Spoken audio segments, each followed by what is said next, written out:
Good evening and welcome. Let me know if you can hear me in the chat box if possible. I hope you're all doing well this evening. Who's here this evening? Let's have a look here. We've got Emma EFC, welcome to you. Mish, JB, Lenny Russell, welcome to you. Thank you for joining us this evening. Let's just make sure the audio's all okay. Yep, you can hear me fine. Thank you very much, John. Much appreciated. Who else we got here? JC. Lucy Blue, welcome to you. Mel Kane, thanks for joining us. Let's just scroll back here. Totem Crow, welcome to you. Louisa, thanks for joining us. Violet. I think that's pretty much everybody by the looks of things. Oh, Alora Mack, welcome to you. Good sound. Right, yeah, as I say, we did have a few audio issues, didn't we? 3 or 4 days ago now, but that seems to have resolved itself, so that's perfect. Excellent. So this evening, as per usual, we'll be taking a look at one specific case concerning Lucy Letby's original trial. On this occasion, it will be the case of Child P. So what we'll do in this particular episode is look at both Lucy Letby's defence and then also the cross-examination again on the same case. So we'll get half, which is Lucy Letby's evidence in chief, where she's asked questions by her own barrister Benjamin Myers KC, and then we'll also play my narration of her cross-examination again on the same case. Who else have we got in? Michelle, welcome to you. Thank you very much for joining us this evening. Marianne, welcome to you from North Sweden. Superb. Thank you for being here this evening. Athena, welcome to you. Terence the Legend. Stamper, welcome to you. Let's see how many pages we've got tonight for the evidence in chief a second. I think we've got 58 pages for Lucy Letby's evidence in chief, and then, as I say, that will be followed then by her cross-examination. Okie dokie, just give it a few more minutes for people to file in through the turnstiles, and then we shall begin.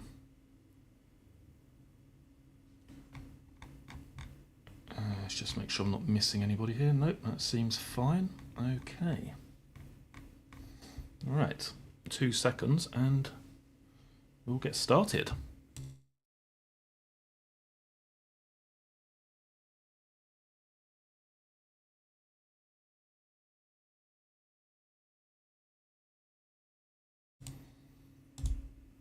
Vicky Maguire with the £1.99, greatly appreciated. Yeah, something I forgot to say. So what we're going to go through this evening are official court transcripts of Lucy Letby's original trial, paid for by the channel and myself. And if you do wish to support the channel or the work that I do on this channel, you can find out how to do that down in the video description box below. All help, as always, is always appreciated. Thank you very much for that, Vicky. Much appreciated. Beautifully Fractured, welcome to you, also known as Donna. Thanks for joining us. Kitchen Table Crime, love the name, welcome to you. Lorna Hyatt, thanks for joining us.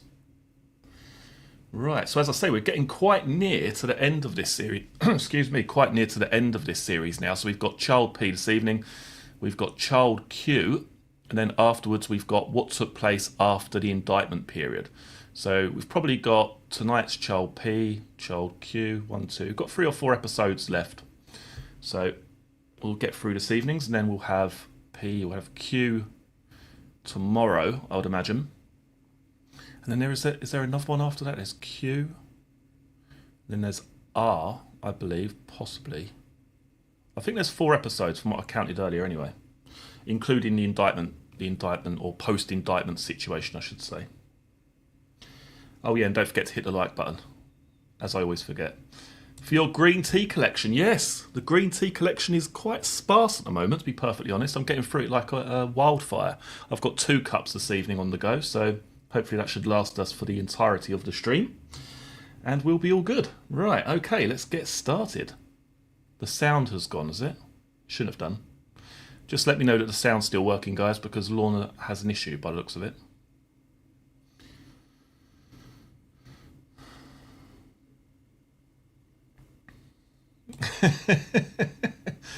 Probably to bathe in would be a better choice of a word. I don't really want to boil in it. Thank you very much. Sounds okay. Right, yeah, it should be fine. I mean, it's not muted, so It must be an issue at Lorna's end, I would imagine. Right, anyway, let's get started. So this is Lucy Letby's evidence in chief as part of her defence, where she's asked questions by her own barrister, Benjamin Myers KC. So count 21, Miss Letby, child P. I'm going to ask Mr. Murphy to put up tile 2, please, so we have the details, and just have a look at what's behind the front page of the tile. Child P, born of course on the 21st of June 2016 at 14:23, making him the first of the triplets. Birth weight of 2,066 kilograms, delivered by cesarean. The count that we're dealing with next, ladies and gentlemen, count 21, as you now know, as you recall, follows after the events with child O, so it's the 24th of June, the next day. Again, just to assist with where we're going, I will identify key times that we have looked at in the evidence, and then we'll go through Miss Letby and look more closely at this with you. But in fact, ladies and gentlemen, we start at 1800 hours the day before, the 23rd of June, when there was a mild abdominal distension recorded in child P's clinical notes, and we'll look at this shortly. Overnight, the 23rd into the 24th, he was cared for again by Nurse Ellis, and there were recorded milk and air aspirates of some size. We'll look at the size shortly, just to remind ourselves. That was overnight. Miss Letby, you were designated to look after child P the following day when we get to the 24th. At 9:40 that morning, child P experienced apnea, bradycardia, desaturation, and he was seen to be mottled and with a distended abdomen. You may recall, ladies and gentlemen, that's just shortly after there had been an examination by Dr. Yuko, who had been in that nursery. That's at about 9:40 that morning. At 12:28 that afternoon, there was further desaturation and bradycardia. That's the point at which, in her evidence, again to assist you, ladies and gentlemen, Dr. B says she noticed a tube had moved or been dislodged.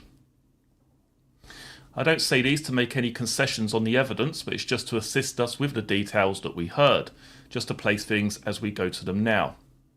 It's also at around that time that it turns out a right-sided pneumothorax was identified on a chest x-ray. Later that afternoon, 15:14, there was a collapse and cardiorespiratory arrest, during which child P received 2 infusions of adrenaline. You'll recall, they're the ones for which we applied the mathematics as to the level of dose, and also 16 additional boluses of adrenaline. And again, sadly, at 1600, resuscitation ceased and child P died. So these are the events we look at, Miss Letby, ladies and gentlemen, in fact, so far as they've been presented, starting at about 1800 on the 23rd with that mild abdominal distension, going overnight, and then the first of the deteriorations at 9:40 on the morning of the 24th of June, and going on from there. Right, okay, Mr. Myers again. Can we look at tiles 17 and 18 for the layout, please? Just to remind ourselves, the 23rd of June, we just looked at this, is the morning after you came back off holiday. Lucy replies, yes. Just briefly, can we look at tile 18, which shows how matters were at the start of that day for child P? To be quite clear, ladies and gentlemen, we're back on that first day again, the first day with child O as well. But because the events follow on alongside that, we're just starting there to keep track of everything. So we've seen this this morning already, and you're looking after all the triplets in the high dependency nursery. Is that right? She replies, 2 of the triplets, yes. Yes, 2 of the triplets in the high dependency. When we come to the end of the shift on the 23rd, how did child P's condition seem to be for you, if you can remember? She replies, I don't recall there being anything significant happening, but I was busy with child O, so Mr. Myers then replies, yes. Right, stop there for a second. Mish, welcome to you. Silver Fox, thank you for joining us. The Legend, this is Potter64. Thank you for being here this evening. Lucy Blue. Right, so I just want to check that the sound's okay. Seems to be. Yeah, seems fine. Sounds good here. Fine. Excellent. Tanya, welcome to you. Thanks for joining us. And John, thank you for being here. Oh, what do we have here? Jew has become a YouTube member. Thank you very much. That is greatly appreciated. For anyone who may be new to the channel, we do one private live stream for members only once per week, usually on a Saturday or a Sunday evening. And obviously, by becoming a member, you get access to that one-off stream once per week for members only. If you wish to become a member, you can find out how to do that down in the video description box below. Right, let's continue onward, shall we? So, let's just make sure I haven't missed anything here. That's fine. So, we've got Lucy Letby again. I can't be specific on what was happening with Child P at that time. Mr. Myers, I understand. Let's go to the note that you made then, which is in the Child P sequence at tile 168. We can see 2024, so this was written at the end of that day when sadly Child O had died. Is that correct? She replies, yes. We know you had a number of events to document. Can you just read into the record so we have it, what you noted for Child P at the end of that day? She replies, written for care given from 0800 to 1400. Emergency equipment checked, fluids calculated. Child P nursed in an incubator, observations within normal range. Continues with 2 hourly feeds. EBM, donor EBM via NG tube. Minimal aspirates obtained. Abdomen appears full but soft and non-distended. Urine and meconium passed. Alert and active, handling well. CUSS performed this morning. NAD, delay in giving caffeine due to workload. Septic screen carried out this evening by consultant Gibbs in view of siblings' deterioration. Difficulty obtaining IV access. Secured after numerous attempts.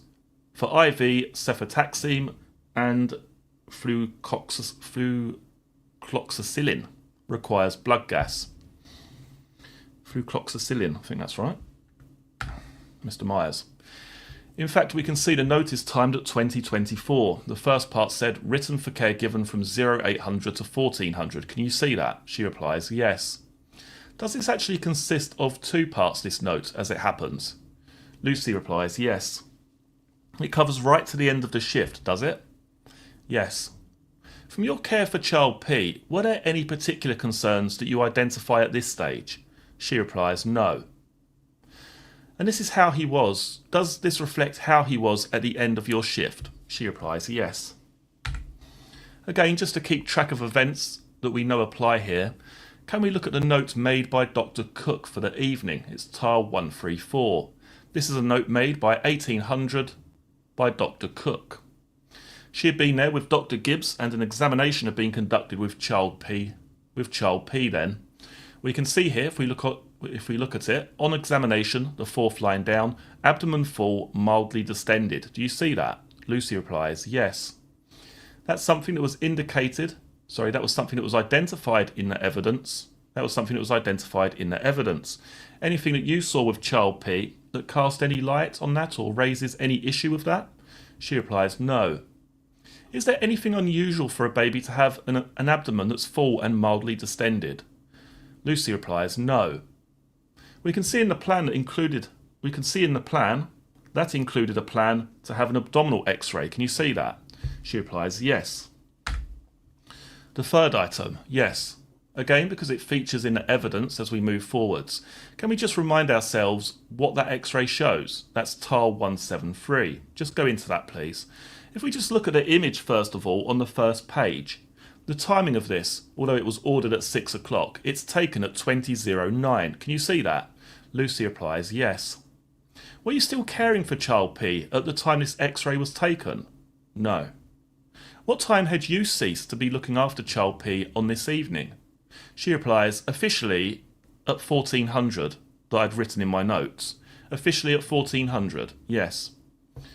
What do you mean there? She replies, I'd written in my notes care given from 8 in the morning until 1400. After that time, other nurses assisted with his care. Right, is that because you were occupied with looking after Child O? She replies, yes. So had you been involved closely with looking after Child P after 1400? Lucy replies, no. Do you know precisely who was looking after Child P after 1400? Lucy replies, no. And at what time did that shift finish in any event? She replies, 2000. Right, so had you been looking after child P in the period leading up to this radiograph, this x-ray? She replies, not that I recall, no. If we just scroll down to see what's written by the radiologist, NG tube in satisfactory position with its tip in the gastric body. Gas-filled bowel loops throughout the abdomen through to the lower rectum with no evidence of obstruction and no plain film signs of perforation. No intramural or portal vein gas demonstrated. That's how that presented, but you had in that note it said care given up to 1400. She replies, yes. And you had been preoccupied with child O from then until the end of the shift. Excuse me. Lucy replies, yes. Is that right? Yes. Do you know whether Rebecca Morgan had been involved with caring for child P during the afternoon of the 23rd of June? We're still on the 23rd of June. Do you recall what she had been occupied with? She replies, sorry, is this the day with child O? Mr. Myers, this is the day with child O still. Lucy replies, yes, so yes, she was. We start there because attention has been focused on the abdominal distension at 1800 and this x-ray. So that's why, so you understand, not critically, but that's why we're looking at events concerning you over this period, because it's something the prosecution point to, so we're dealing with it. Lucy, yes, so at that point I still had 3 babies in nursery too, which Rebecca Morgan was helping me with and caring for. Mr. Myers, with that in mind, and what we're looking at here, can we look at the observations for child P at tile 22, please? Again, these are in paper for anyone who wishes to see them in paper. At this stage, we're concerned with events on the 23rd of June. So if we go into the tile and scroll down, we're looking at the central part of these observations, and we can see where the 23rd of June begins at 00. We're going to look at the entries at the bottom and the timings of the observations. Again, I don't know if it's possible to carry the timings down or not. Otherwise, if it isn't, can we go to the top to see where the 0800 begins? 0800 is the start of the shift on the 23rd. It's the first of the 3 days we're looking at. The day, sadly, that child O died. We're looking at care for child P at 0800. Can you help us there with who's conducted observations, in fact, at 0800? Lucy replies, so that column, the writing looks like it's Rebecca Morgan's, and that's my signature at the bottom. That's 8 o'clock. Lucy replies, yes. Next column along, this day, 10 o'clock. Lucy replies, that's Rebecca Morgan, and again I've co-signed at the bottom. Next column, 12 o'clock, who's dealt with the observations with child P then? She replies, Rebecca Morgan. 1400, the same, Rebecca Morgan. Right, 2 seconds, guys.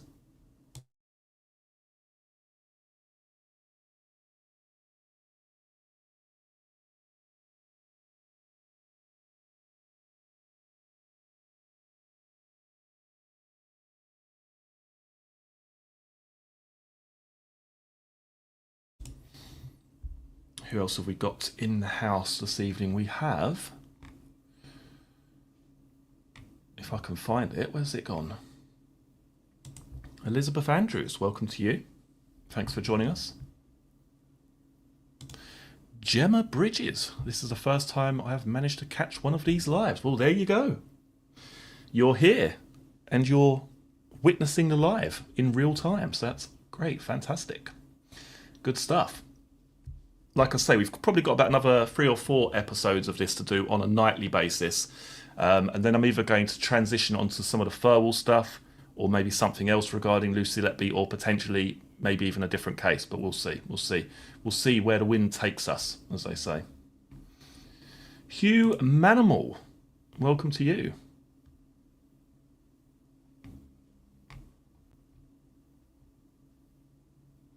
Right, I think that's pretty much everybody. Welcome, Janet. Thanks for joining us. Right, let's continue onwards, shall we? So we've got Mr. Myers. We're on page 12 at the moment. Mr. Myers, and then 1800, which is the time at which mild abdominal distension is identified. She replies, that's Rebecca. Let's just make sure the mic's not muted. There we go. No, it's fine. Mr. Myers, right. Identified in the notes by Dr. Cook. Who's completed that? She replies, Rebecca Morgan. When we come to 2000, who's caring so far as the signature is concerned? She replies, that was Nurse Ellis, who was on the night shift. That's the observations. Can we look at the fluid chart at tile 24? Again, this is also in paper, ladies and gentlemen, for anyone who's following it in paper, tile 24. We've seen observations by student nurse Morgan around 8 o'clock, 10 o'clock, 12, 2, 4 and 6 o'clock. Lucy replies, yes. Mr. Myers, we're going to look again on the fluid chart for who's dealt with the entries for child P on this day. If we look across the top, we can see 0800. Have you completed the entries for 0800 on this chart, Miss Letby? She replies, I've co-signed a signature at the bottom, but the actual written documentation is Rebecca Morgan. This deals with the feeding of child P, doesn't it? Yes. So who would be feeding child P with regard to this? She replies, Rebecca Morgan, because she's completed the chart. Right, and at 10 o'clock, who's completed the chart? She replies, that's Rebecca Morgan, and I have co-signed for it below her signature. Who's dealt with the feeds for child P then? She replies, Rebecca Morgan. 12 o'clock, who's signed it and who's done the feeding? Again, that's Rebecca Morgan's writing, and I have co-signed it. 1400, same please. She replies, that's the same. Rebecca has completed the feed and I have co-signed at the bottom. During this period, what's the scale of the aspirates that have been obtained? She replies, minimal, enough to just test the NG tube. How do you know they're minimal? Is there anything written there that tells us? She replies, it's written trace in the aspirates column. Yes, I can't see the one in the middle, but there's 4 trace aspirates. Mr. Myers, I think we've got small vomit in the middle. And then it says overspeaking, so we don't get Lucy's reply. At 1600, so 4 p.m, who's filled the chart and who's done the feeding? She replies, Rebecca Morgan. And then 1800, please, who's filled the chart and who's done the feeding? Excuse me. She replies, that's Rebecca Morgan, and it's my signature, I believe, in the bottom. Your signature in the bottom. Whose writing is it where we've got EBM and Rebecca Morgan? We know, sadly, what was happening with child O at this time. Who was therefore dealing with child P so far as you can assist us with? She replies, other members of staff. Who is feeding child P? Rebecca Morgan.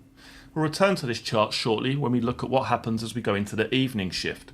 Were you aware of any conditions or any problems with child P at the end of that shift? She replies, no. Were you looking after child P the following day? Lucy replies, yes. Would you have received an update on his condition when you went to work on the morning of the 24th? Lucy replies, yes. Do you recall now anything that was identified about his condition overnight? Yes, I recall that Sophie Ellis was quite concerned about child P in view of what had happened to child O, and he had been reviewed several times overnight and had been placed nil by mouth due to some concerns for his abdomen and some aspirates that he was having. Was that anything like the condition he'd been in when you were caring for him, or Rebecca Morgan and you the day before? Lucy replies, no. Would you have read the nursing notes and the relevant charts when you started your shift? Lucy replies, yes. Can we look then please at the notes immediately preceding what you dealt with on the 24th, and that's Sophie Ellis note at tile 169 for the period overnight. It's the section in the middle. There are 2 notes for this shift from Sophie Ellis. The first one, 24th of June 2016, 0131, quote, cares taken over for night shift at 2000. Safety checks completed and fluid requirements calculated. Nursed in incubator. Philips monitor in situ. Apnea alarm also now in situ, as on caffeine. Observations have been within limits. Did have 1 DSAT into 80s and 1 Brady into high 90s. Self-corrected. Tell us, when it says self-corrected, what does that mean? What does that mean the nurse has done or hasn't done? She replies, so no intervention has been required. She's observed a baby and they have resolved themselves without intervention. Mr. Myers, even with a desaturation into the 80s? Lucy replies, yes. No intervention required. Does at times have a low-lying HR, meaning? Lucy replies, heart rate, between high 90s and 110. SHO Henton aware. It describes the feeding on DEBM by nasogastric tube, 15 ml 2 times 12. 14 ml part digested milk aspirate gained at 2000 feed. Nurse in charge informed. Placed on the tummy, monitoring in situ. Continued with feed. 0000 feed 20 ml part digested milk aspirate gained. Abdo is full but soft. Reg Maybury informed. Plan to put nil by mouth and start 10% dextrose. Cannula site satisfactory. Blood gas completed at start of shift. And then it has the figures there. Then the addendum at 0639 by Nurse Ellis. Quote, Abdo has been soft and non-distended. 25 ml of air aspirated by senior nursing practitioner Kate Ward, who we now know as Kate Percival Calderbank. NGT placed on free drainage. That's the note so far as the care for child. That's the note so far as the care for the baby is concerned for child P by Sophie Ellis. Can we also, with reference to what we're looking at, go to the fluid chart please at tile 24. We looked at it a moment ago and we're returning to it now. We're looking at the right hand side now for the shift where Sophie Ellis is the designated nurse. We can see Miss Letby. It was referred to in Sophie Ellis' note at 2000. She records, quote, 14 ml replaced. Can we see that in the aspirate line? Lucy replies, yes. Is that consistent with the condition of how child P had been during the course of that day, when you and Nurse Morgan had been looking after him? She replies, so throughout the day shift, for us, he had had minimal trace aspirates, so this was a change. If we go to the end of that chart, 2400, midnight, what happens then by the way of an aspirate? She replies, the aspirate has increased in volume. What have we got? What's taken out? She replies, 20 ml that has been discarded. Discarded. If there's been a 14 ml aspirate at 2000 and then 20 ml at 2400, what picture does that paint? She replies that the baby is not digesting the milk. Excuse me, Mr. Myers. Can you help us, from what we've seen from the notes and what's written in this chart, as to what happened at this point? If you look up above the aspirate recorded, she replies that he went nil by mouth, yes. Again, is that something that would be an aim of treatment for a baby? Is that something that would be an aim of treatment for a baby? She replies, no, that's a decline. When aspirate has been removed like this, what has the nurse actually done to remove it? Lucy replies, they've attached a 10 ml syringe to the end of the nasogastric tube and pulled back the plunger. So it's a 10 ml syringe, and they have pulled back and there's 20 ml of aspirates here. She replies, she would have to have used 2 syringes. Mr. Myers, right. How would she know when to stop? Lucy replies, when you pull back and nothing else comes out, you get resistance. Nothing will come up. Nothing will come if the stomach is... So I guess he cuts her off there. Nothing will come if the stomach is. Then Mr. Myers says, what about if there is air in the stomach? Will that come? She replies, yes. So if you've got a lot of aspirate and you're seeking to pull out whatever's there, the air would come as well. She replies, right. Would you know when to stop and leave just air inside? Would you know when to stop and leave just air inside? Lucy replies, no. You keep going until when? She replies, until you don't get any resistance on the syringe. There is nothing else to draw back.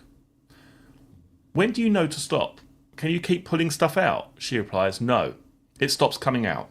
She replies, yes, once you reach that resistance, that's it. You can't take anything else out. Does that mean air is left in the stomach at that point? She replies, no. So if 20 ml of milk has been removed, would you expect the stomach to have other items in it at that point? She replies, no. Would you expect it to have air?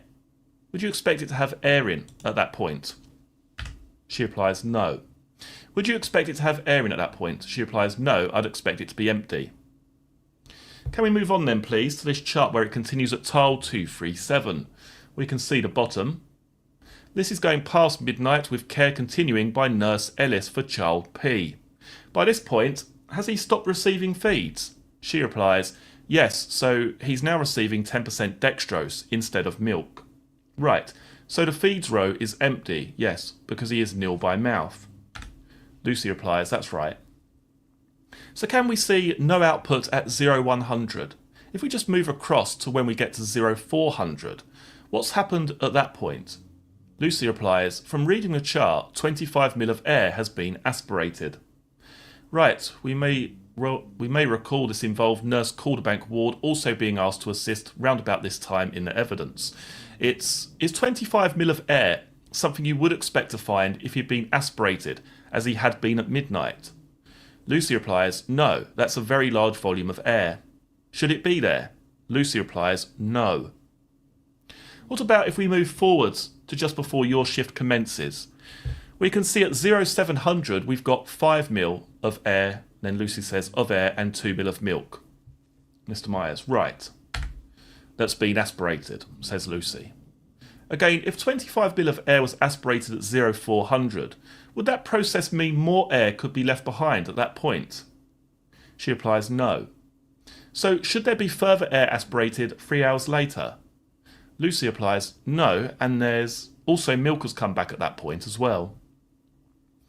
From the charts that we have here, how does the overall picture of child P appear to be in terms of how he was when he'd been handed over the night before?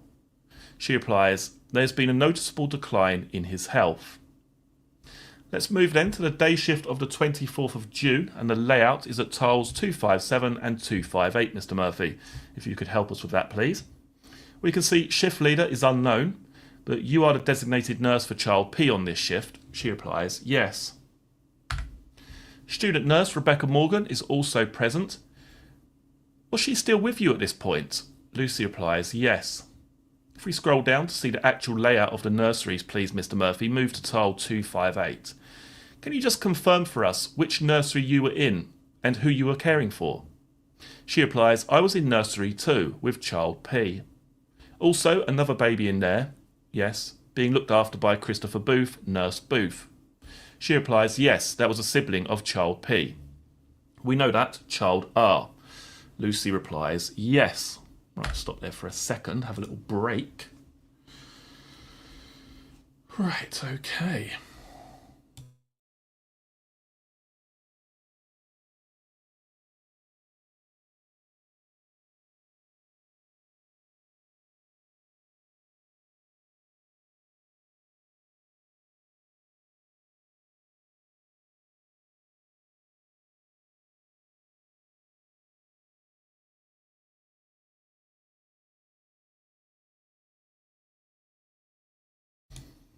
This smitten kitten, welcome to you. Thanks for joining us.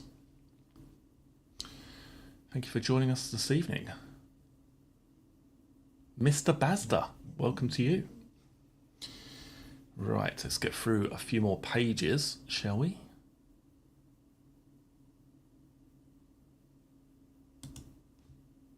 We're on to page 26 at the moment. So, yeah, almost halfway there. So let's just make sure it's the right part.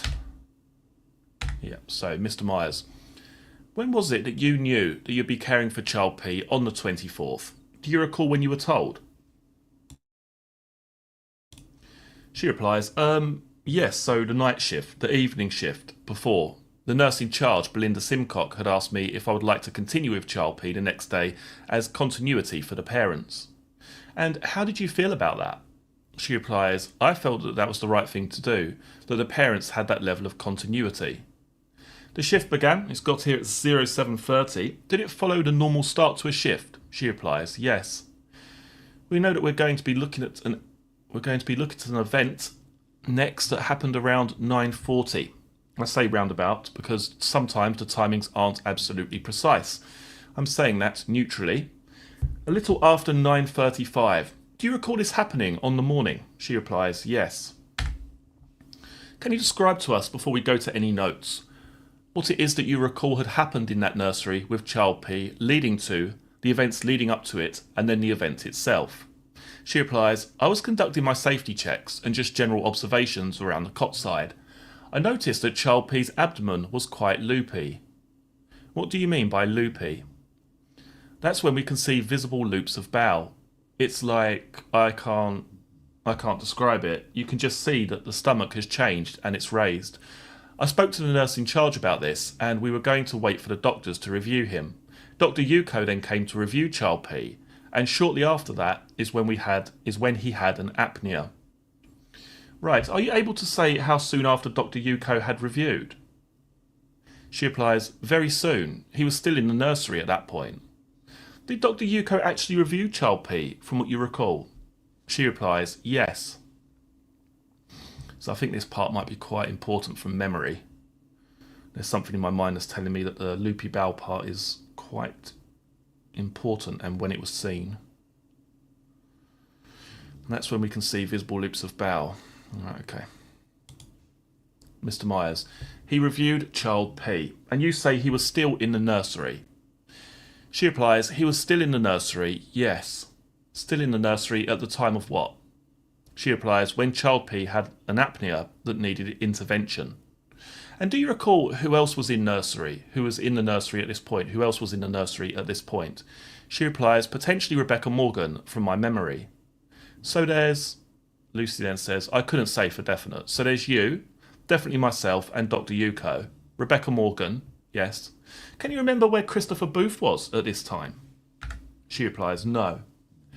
Do you recall what happened after there was a deterioration? Can you describe it and tell us what happened? She replies, child P was apneic. Dr. Yuko went over to child P and began to use the neopuff on him, and I went out to call for help from Dr. B, who was on the unit at that point, and the doctors who were in nursery 1 doing the ward round. So you've got Dr. Yuko in the room, yes, with Rebecca. You can't remember where Christopher Booth was. Dr. B was on the unit. She was, yes. Did you say there were other doctors on the unit? She replies, other doctors were in nursery 1, carrying out the ward round. Do you remember whether any other doctors came to assist? She replies, I remember Dr. A came. Right, did Dr. B assist? She did, yes. Did a crash call go out? She replies, I can't recall that because the doctors were on the unit at the time. I don't recall putting a crash call out. Did child P stay where he was at that point, or was he moved? She replies, he stayed in nursery 2. At that point, nursery 1 was busy, and it was felt that it was safer to keep child P in nursery 2. Thank you.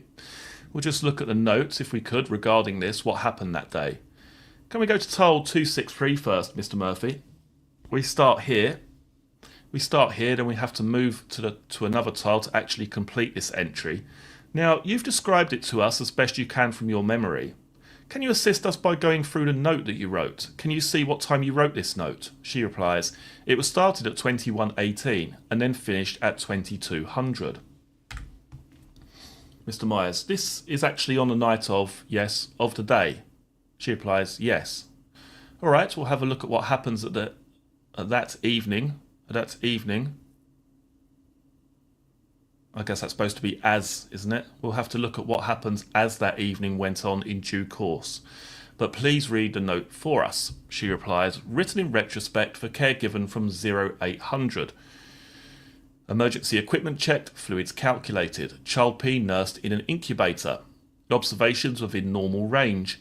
Child P nil by mouth. IV fluids 10% glucose at 90 ml kg running via peripheral line. Line occluding, high pressures. NG tube on free drainage. Trace amount in tube. Abdomen full. Loops visible. Soft to touch. Mr. Myers, is that the loops you were telling us about? Is that what you were describing? She replies, yes. Then she carries on with the note. Reg Yuko arrived to carry out ward round. Child P had an apnea brady DSAT with mottled appearance requiring facial oxygen and neopuff for approximately 1 minute. Abdomen becoming distended. Decision made to carry out bloods and gas at approximately 9:30. Mr. Myers. Can we go to tile 292, which is where this continues, please? Read through to the end of this section. Shortly after, acute deterioration. Emergency intubation successful. Resus commenced as documented in medical notes. We'll stop and take the tile down for a moment, but we might go back to it. Can you recall how child P seemed to be to you at this point? She replies, at which point, sorry? The point we've reached now, with the care he's been given. He'd been intubated? He'd been intubated, yes. Did he seem to be stable at this point? She replied, yes, he'd improved, yes. Are you involved with the pressures that are set for child P when he's intubated? She replies, I may set the ventilator, but that would be on the guidance of the medical team. And once that happened, was he stable for a period? She replies, yes. We know there's a deterioration at 12:28. It was the second of the events that morning that we focused on in particular. Do you actually have any independent recollection of what happened leading up to and around that deterioration at 12:28? She replies, no, I don't, no. What about moving on from there, the events from 15:15, when again there was child P deteriorated? Do you recall that? She replies, no. We're going to turn to your note and see what that says, and then I'll have some questions to ask you about it. Can we go back to tile 292 just to summarise first? We've got an entry for 11:30. It says CPR for 6 minutes. Is this part of the resuscitation for the earlier event? She replies, yes.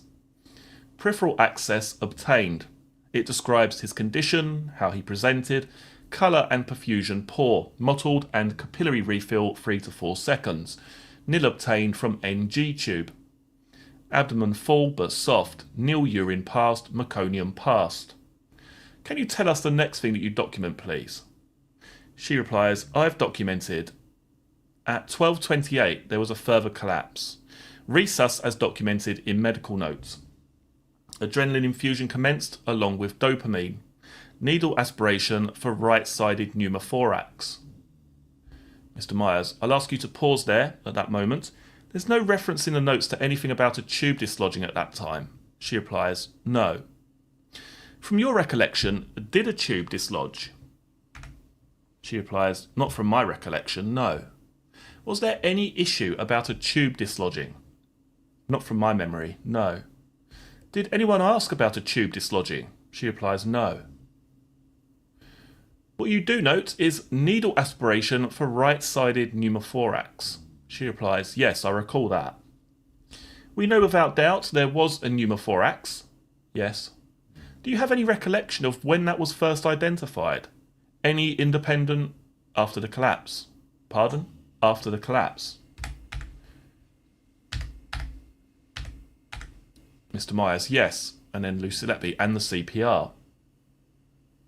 Outside what we have in the note, can you help us with it? She replies, oh no. Right, do you recall who performed the needle aspiration for the right-sided pneumothorax? Lucy replies, no. Do you recall what happened after the collapse at 12:28, outside what we have in this note? She replies, I just remember there being a general decline throughout the rest of the shift then. It's just a lot of interventions required, more and more. Were you involved in the care for child P as the day went on? Lucy replies, yes. Right, stop there for a second. Oh, here we go. What have we got here? We've got Jill Pendleton, who has kindly gifted 1 crime scene to courtroom membership. Thank you so much for that, Jill. It's greatly appreciated as always. And also Ms. Strangeway. Thank you so much to the both of you for your continued support. Much appreciated.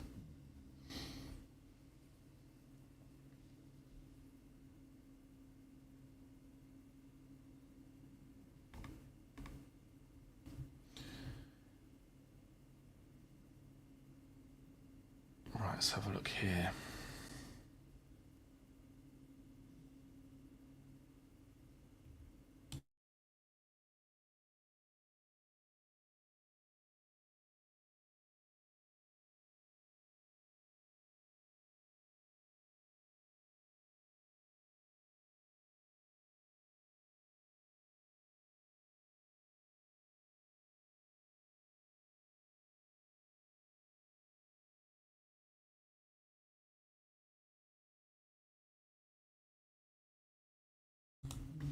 Okay. Right, so we're on page 37 now, so let's scroll down to the bottom.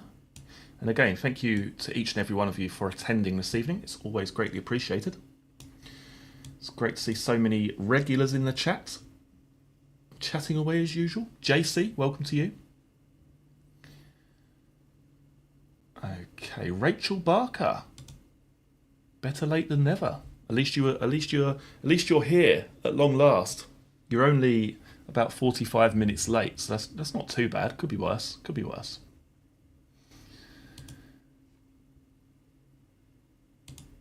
Miss Rattle ain't rattled. You know what I'm saying? Right. 102 viewers. Let's get. Yeah, I can't even see how many the likes are. I don't know if it tells me if I. Oh, hang on a sec. Let's put that on mute. Otherwise, we'll get an echo. I've got 11 likes on my screen, but I'm sure it has to be more than that. Surely, you would imagine. Right. Okay. Right. Let's continue onward, shall we? 56, is it? Come on, you lazy sods. There's 98 of you here, according to my screen. Hit that like button. It doesn't cost anything, honestly. You won't get charged. Right, I think I've caught up with the chat. Let's continue onwards. There we go. Right, okay. So, Mr. Myers. We can see if we look at 1247, it says adrenaline infusion double 2. And it's got a change in the rate. Can you see that? Lucy replies, yes. I'm not going to go through the mathematics with you, Miss Letby. That's to be dealt with elsewhere and has been already. But were you involved in giving any of the doses of adrenaline that child P received? She replies, I would have to check the charts, but I know I did give a lot of medications on this day. You gave medication? She replies, yes.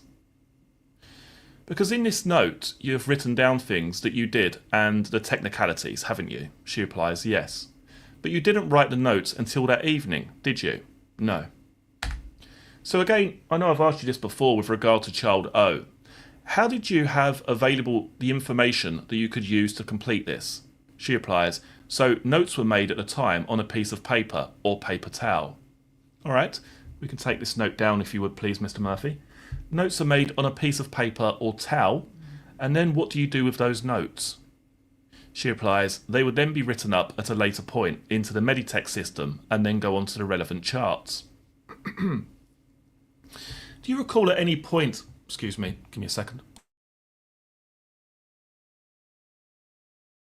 I need to get the green tea out. Hang on a second.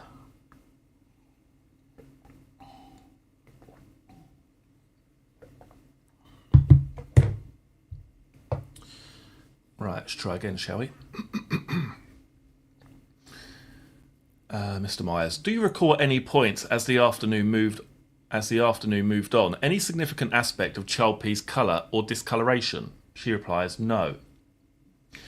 Was this something that the doctors at the Countess of Chester Hospital could deal with? What was happening from what you saw? She replies, child P's condition at that time? Mr. Myers, as the afternoon went on.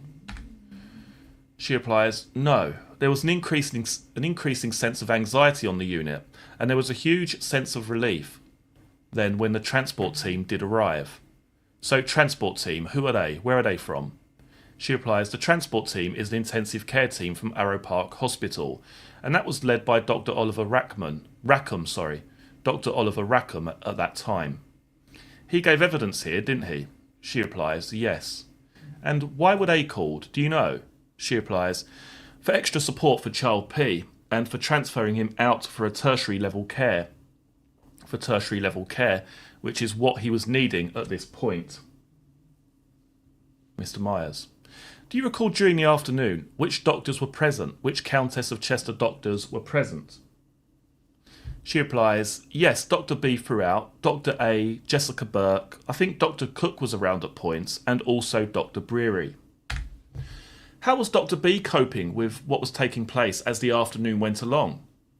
She replies, she was becoming increasingly agitated and quite stressed about things. She was regularly leaving the unit to go and have a cigarette, which she often does when she's stressed. Mr. Myers. So she'd go outside of the building and then come back in? Yes. You are saying she was stressed. How are you feeling? She replies, the same. We were all very anxious, particularly in view of what had happened to child O the day before. And I don't mean to be indelicate, but what were you anxious about? She replies that there didn't seem to be any clear plan from the doctors.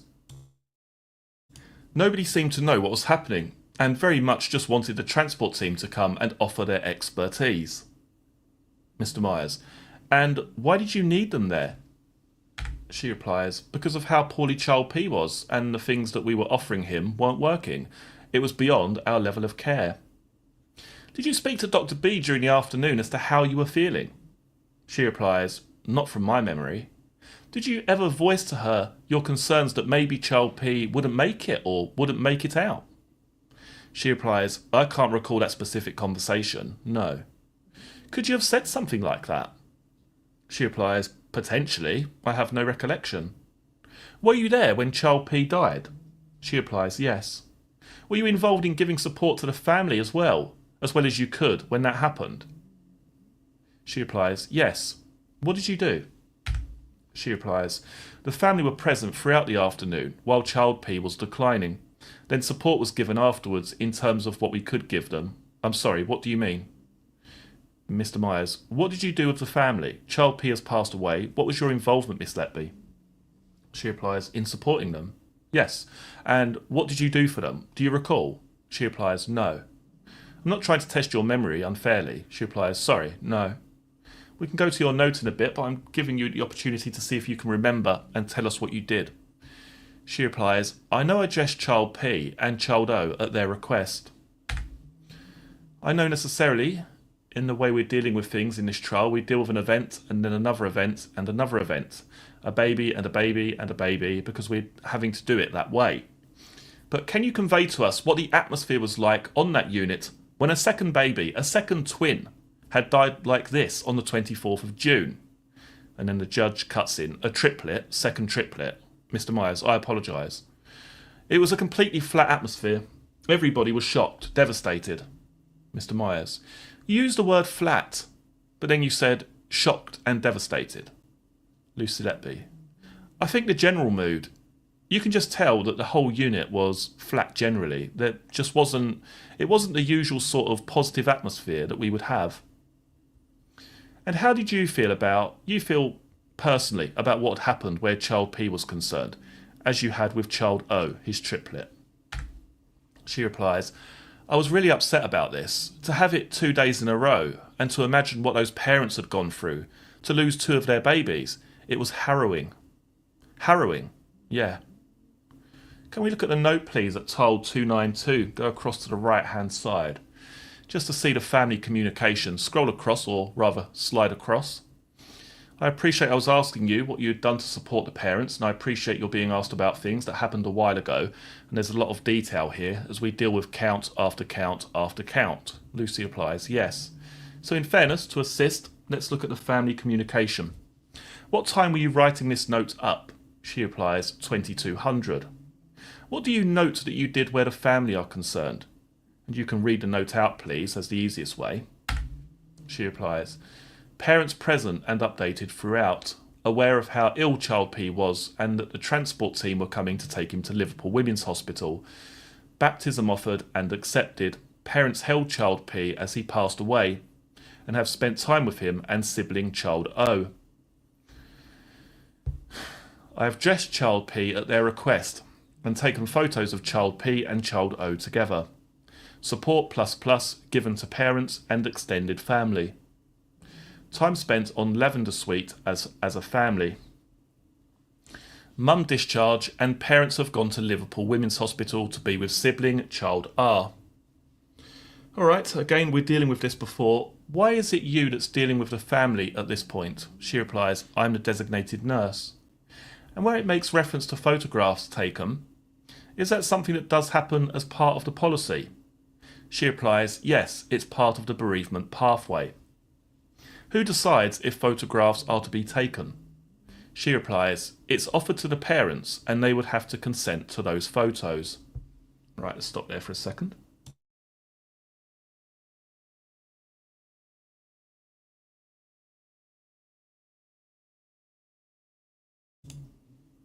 Thank you to Mish. I've just seen the emails come through for the $6 Buy Me a Coffee gift. Thank you very much, Mish. That is greatly appreciated. Michelle, it says. So it could be Mish, it could be Michelle. It could be one or the other. But yeah, thanks so much for that. It's greatly appreciated. Let's have a look here. I don't think I've missed anything from there. Nope, that's fine. Okay, so we're on page 45 now. We've got to get to 58.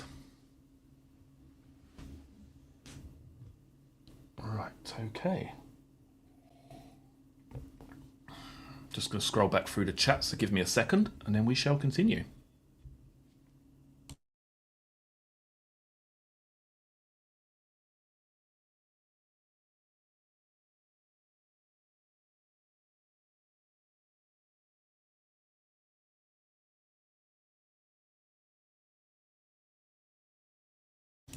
Are you talking about my keyboard again, Lenny? I feel that my keyboard does get an unfair rap, you know what I mean? For some reason, people say that I hit my keyboard extremely hard. And I can promise you that's simply not the case, as I have explained in previous streams. Let's have a look here.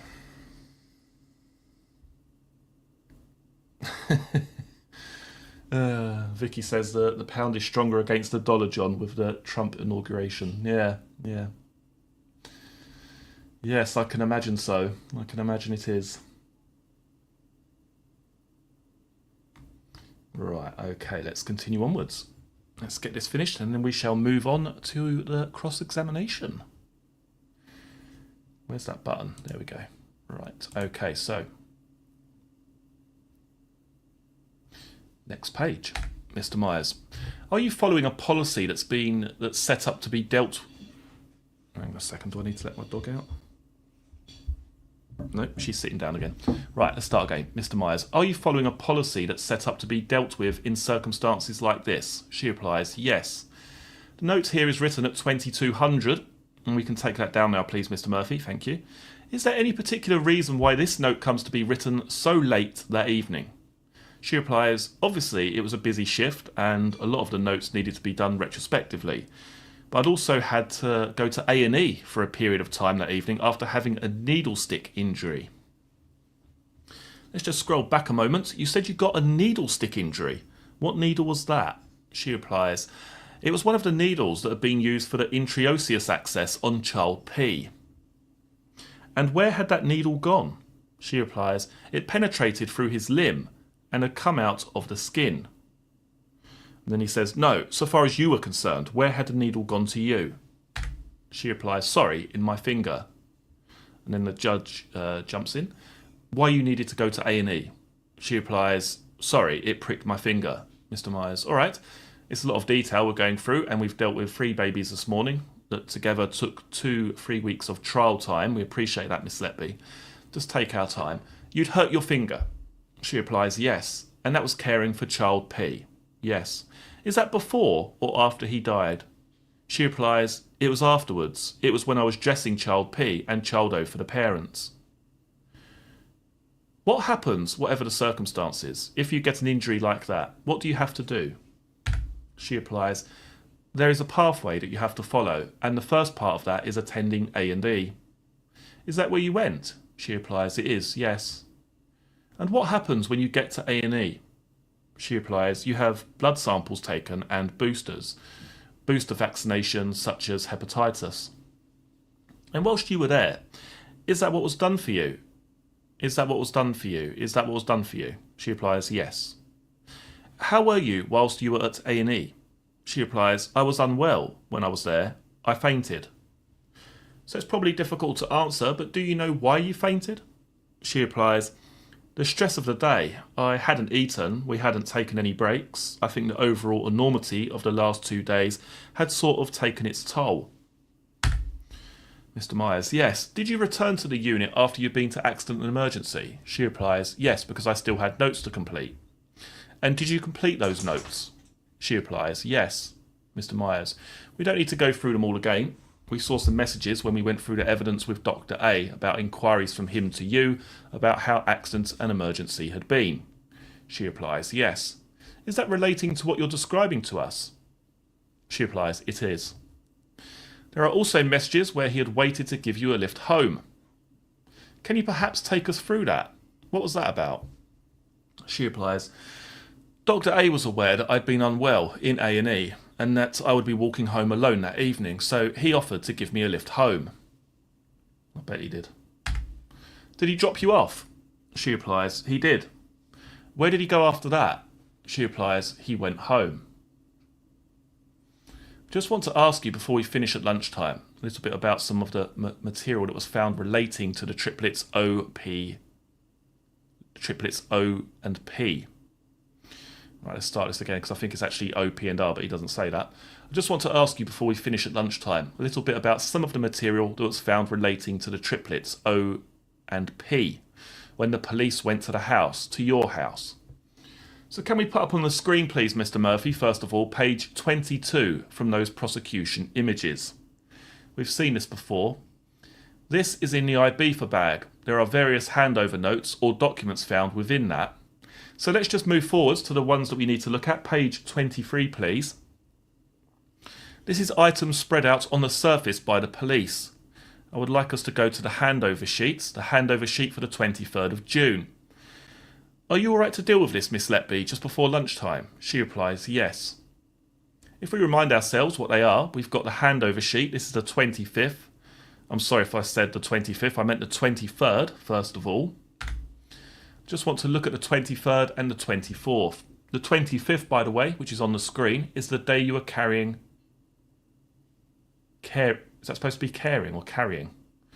Is the day you were caring, I think that's supposed to be. Is the day you were caring for child Q. Isn't it, Miss Letby? Well, it does say, is the day you were carrying for child Q. Isn't it, Miss Letby? She replies, yes. Mr. Myers, we'll deal with that after lunchtime. If there's any difficulty, I can move on with questions, Mr. Murphy. Don't worry. Whilst we were waiting for this, Miss Letby, I will ask you some questions about it because it's just to have the image of the handover sheet there. And we can probably stretch our imaginations to think of it whilst we wait for it to appear. The 23rd of June, you have the handover sheet, which includes on it child P and child O. She replies, yes. And the various notes on the back of that? She replies, yes. Is that the handover sheet that you would have taken home with you at the end of that shift, if you remember? She replies, yes. You told us earlier on about that. She replies, yes. Then we'll also see, either now or at some other point, that you have the handover sheet for the 24th of June too. She replies, yes, which has on it child Q. Although you weren't his designated nurse on that occasion, but also child P, yes, and child R, who Christopher Booth was looking after. Can you help us with how it is those notes, and indeed the one that we've got on the screen, the 25th of June for child Q, how it is they come to be at home with you? She replies, they've come home in my uniform, and I have not done anything with them. You described earlier a particular reason why the note on the 23rd had come home. She replies, yes, it was kept because I still had notes to do the following day.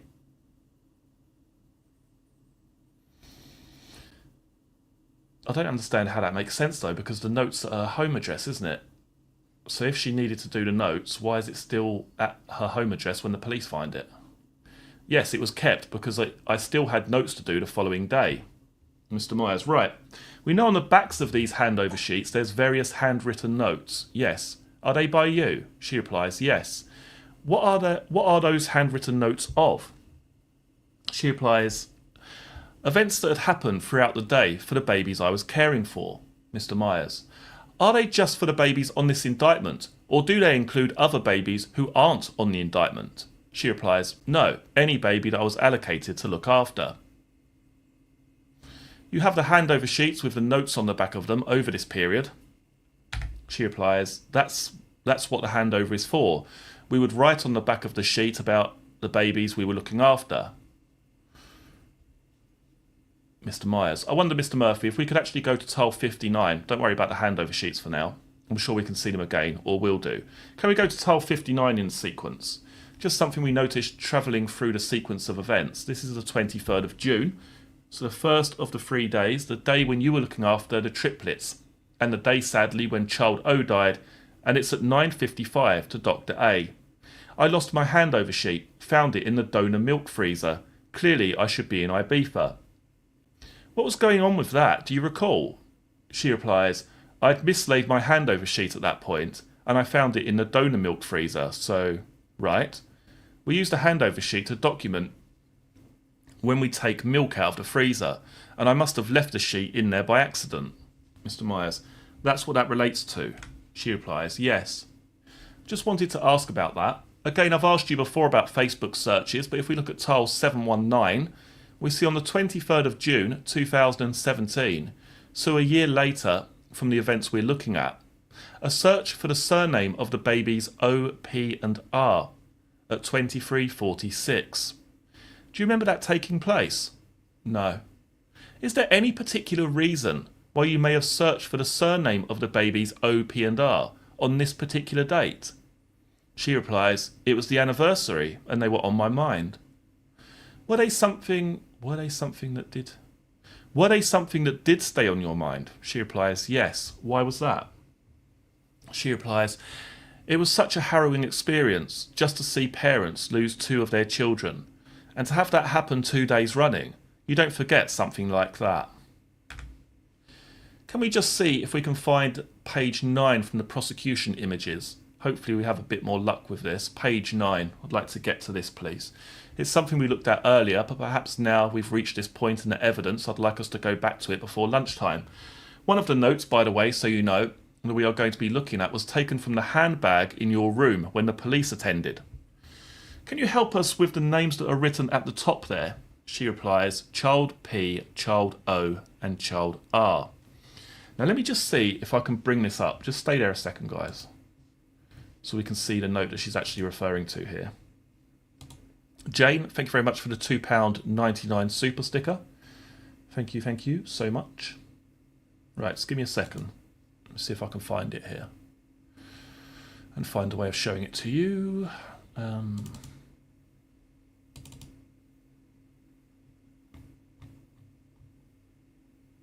Yeah, is this the one? Yeah, right, okay.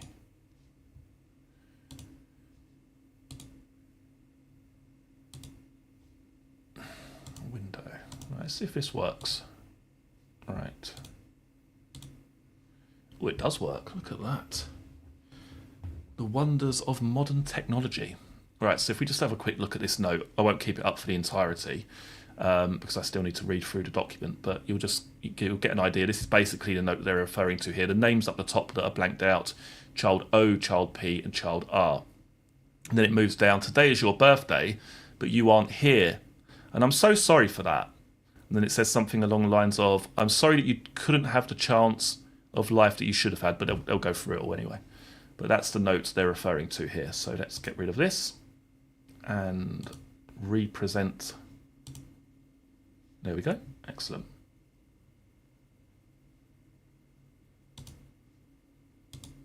Okay. All right. So can you help us with the names that are written at the top there? She replies, Child P, Child O and Child R. Yes. Can we go straight to the passage, the lines I'd like you to help us with, which we saw earlier, but perhaps this is a good time to look at these again. Can you see the word today? She replies, yes. We've seen there's actually a script that runs through this at intervals. Can you help to pick this out for us and read this for us now? She replies, yes.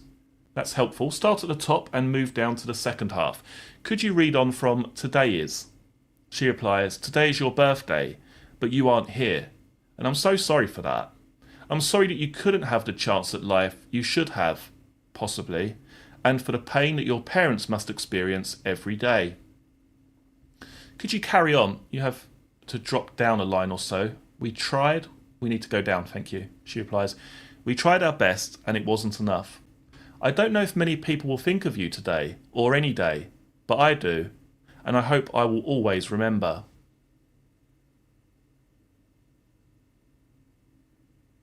Mr. Myers, can we just go down a little bit more, thank you? She replies, because you should be. I can't do this anymore. I want someone to help me, but they can't. So what is the point in asking? Hate my life. Is that how you felt? She replies, yes. Looking back at that, all right, my lord, perhaps we could stop there.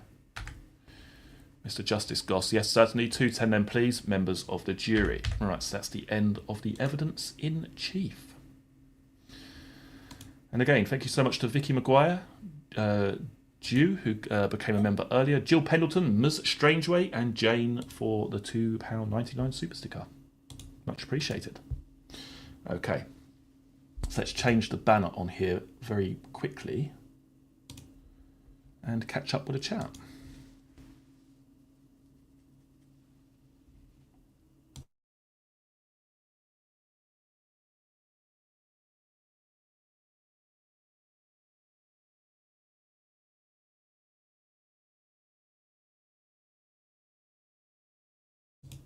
Oh, sorry to hear that you haven't been particularly well, Amanda. I hope you get better soon. Sending you all of our best wishes. Now, I know there's some sort of, crazy flu bug going around at the moment, isn't there? So I don't know if you've got that or what, but yeah, hope you rest up and get well soon, Amanda.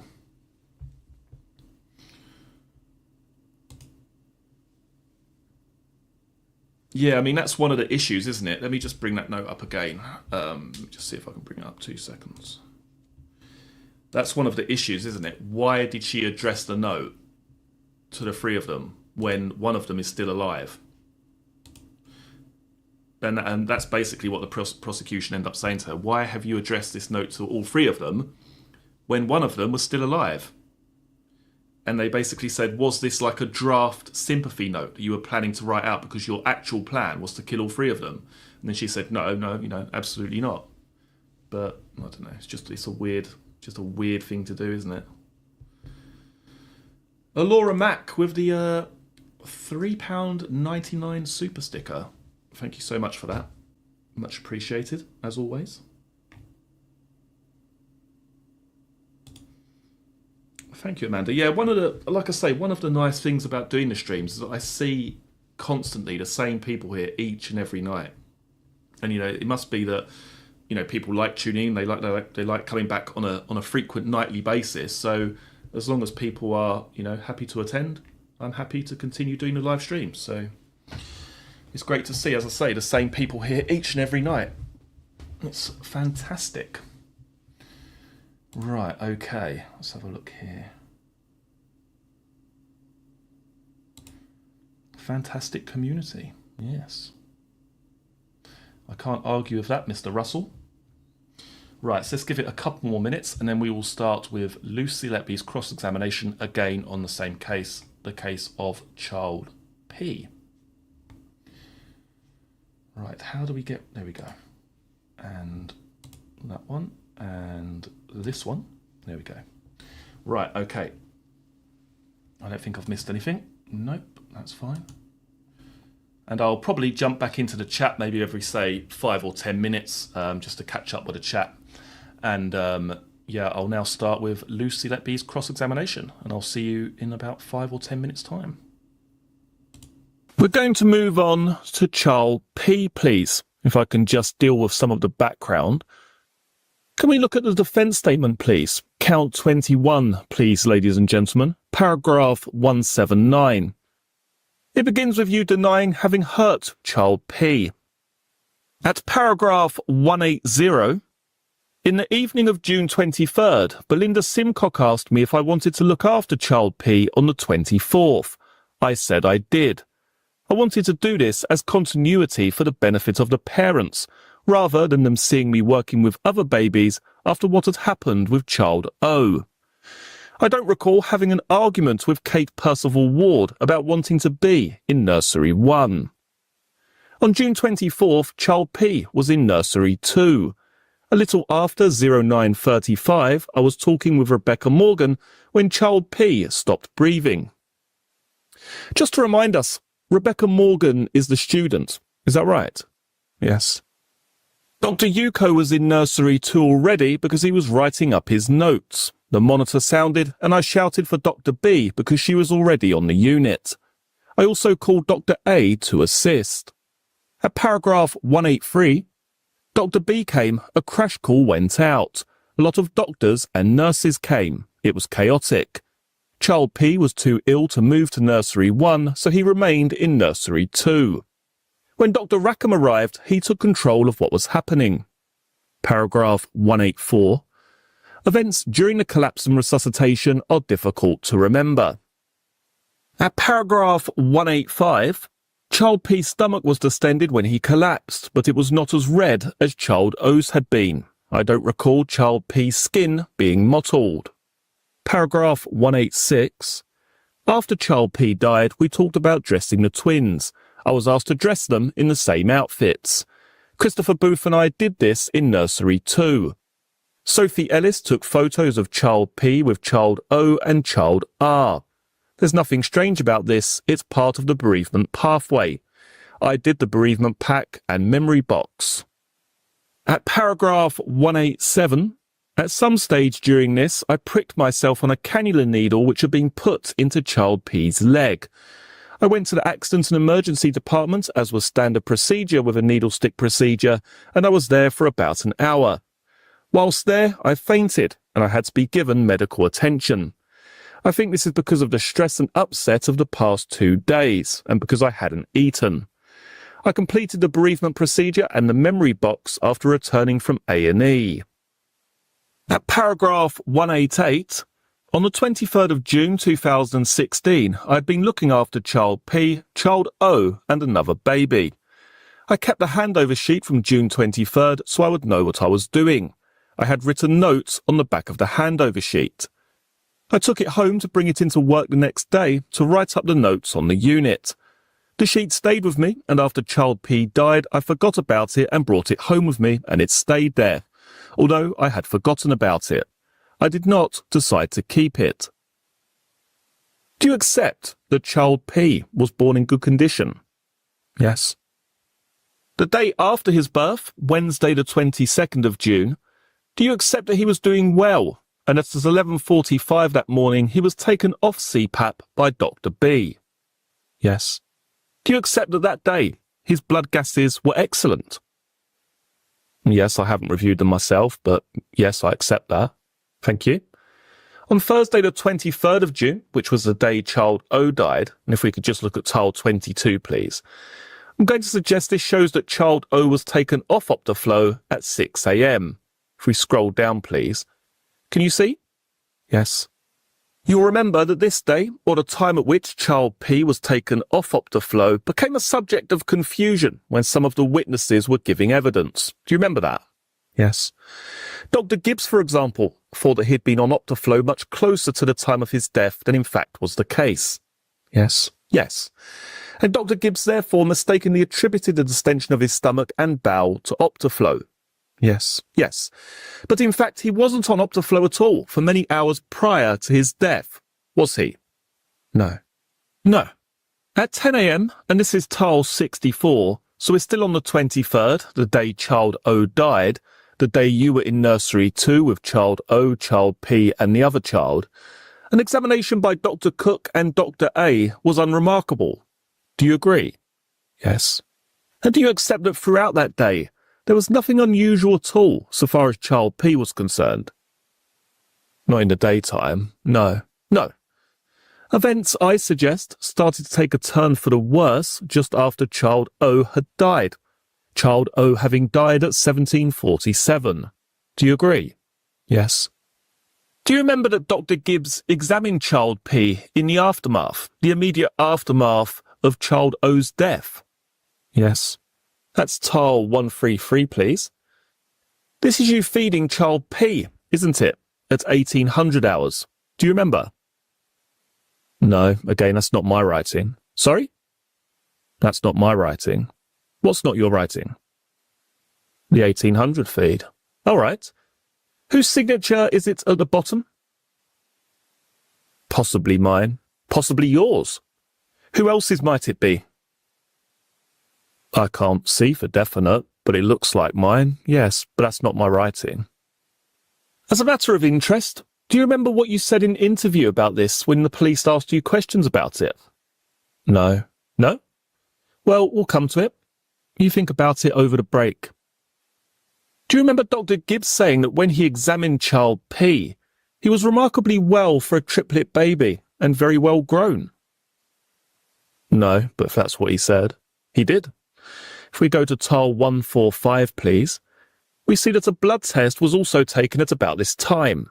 Yes, and that came back as normal. Do you accept that? I think the result may be further down. Yes, the culture is negative. Yes, 5 days later, tragically several days after he died, of course, child P's blood at the time you were coming to the end of your shift on which we suggest you had murdered his brother was entirely normal. From a blood culture perspective, yes. Yes. What other perspective would be relevant? So this is purely looking at if there's any bacterial growth within a venous blood source. It doesn't describe CRPs or any other blood issues. There weren't any other issues at this stage, were there? Okay. Were there? I can't say without looking. I've only seen this. But you've told me more than once that you do look at the papers in advance of giving evidence about these cases. Yes, I can't remember it all. No. No one would expect you to remember everything. But have you identified an issue that was ongoing at this time with child P? No. No.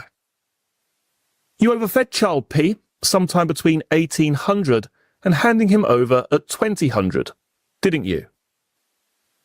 No, I did not. We'll just deal with that point that I asked you about earlier, about Rebecca Morgan and the feed at 1800 hours. Go to the child P interviews, please, to the very first interview. Do you see there the police are asking about the feeding chart that we just looked at? Yes. Can you see that you say, at 10 o'clock he received a further feed via his NG tube? Yes. You say, by the student nurse, countersigned by myself. Then 12 o'clock nappy care, small vomit. All done by the student nurse, co-signed by me. Another feed at 1400 via the NG tube, done by the student nurse, co-signed by me. Another feed at 1600. Just read what you say there then, please. Via his NG tube, and that was signed by the student nurse and then by myself. And there was a feed at 1800 via his NG tube, and that's signed by myself. Then, is there a reason why Rebecca hasn't signed after 4 o'clock? What do you say? Students usually only work an early shift, so potentially she had gone home. Potentially she had gone home. Is there a reason why you've got entries for 4 and 6 o'clock? I replied, when a student does a feed, they have to inform somebody that they've done it to get a co-signature. I have co-signed that one, and then I believe I may have done this feed for somebody at 6 o'clock. Can I just point out that I did not have the chart at this point? You've done it for somebody. Is that common practice then to sign on someone's behalf? And you say, no, I mean, I've done the feed. Yes, but I've done it on behalf of somebody and they've had to leave. You say you didn't have the chart. Can you go to the bottom of the previous page, please? What's your reply at the bottom? So this is the feed chart. He's been fed at 8 o'clock in the morning, and that's via the student nurse and co-signed by myself. So this is his feed chart here. What did you mean by that? Sorry? Okay, so this is his feed chart here. What did you mean by that? That's his feed chart for the 23rd. Yes, you've just told the jury that you didn't have the feed chart. But So far as your evidence before the break was concerned, having thought about it over the adjournment, is there anything that you would like to amend or add to? No. We got almost to the position, or pretty much to the position, where you were handing over Child P to one of your colleagues at the end of the day shift of June 23rd, on which Child O had died. All right? Yes. You said in answer to questions from your own counsel that so far as Child P's position at handover at between 1930 and 2000 hours on the 23rd, there were no problems. Yes. Is that your position? Yes. But do you remember the evidence of the X-ray? The radiograph that was taken of Child P just after 8 p.m. Yes. And do you remember the evidence of Dr. Arthur's about this? No. Do you remember it being suggested to Dr. Arthurs on your behalf that the reason for the abdominal distension was because child P had been on CPAP? I can't recall if that's what he said, then. As a matter of fact, the last time child P had had CPAP was about 36 hours earlier, wasn't it? Do you remember that? Again, I can't say without looking definitively, no. Well, would you like to look at the chart to see? No, if it's agreed, then that's okay. Well, it can be checked. It's J23820. I'm suggesting that the last time child P had had CPAP was 11:45 hours on Wednesday the 22nd, so just before midday the previous day. If we put up tile 173, please, Mr. Murphy, we see there that the NG tube is in a satisfactory position, but there are gas-filled loops throughout the abdomen through to the lower rectum with no evidence of obstruction and no signs of perforation. And that was because in the aftermath of his brother's death, you had pumped air into child P just before you handed him over, isn't it? No. This was a significant change from the position with child P in the preceding 48 hours, though, wasn't it? Yes. Yes. And it happened just as you were handing him over, didn't it? That's when the X-ray was taken, yes. Yes. It's very similar, isn't it, to what happened to child O the previous night. Just as you handed him over, child O was having problems. Do you agree? Yes, child O had problems on into the night shift, yes. So 24 hours later, problems for a child who had had no problems during the day. Yes. Yes. And Dr. Arthurs, you may remember, told us that this image was quite unusual in a baby of this age and gestation. Do you agree that the gas was there because somebody put it there? I can't comment on how the gas got there. I just know that it wasn't me that put it there. Look at tile 171, please. We can see that throughout the day when you are signing or countersigning the feeding record, there are no significant aspirates, can't we?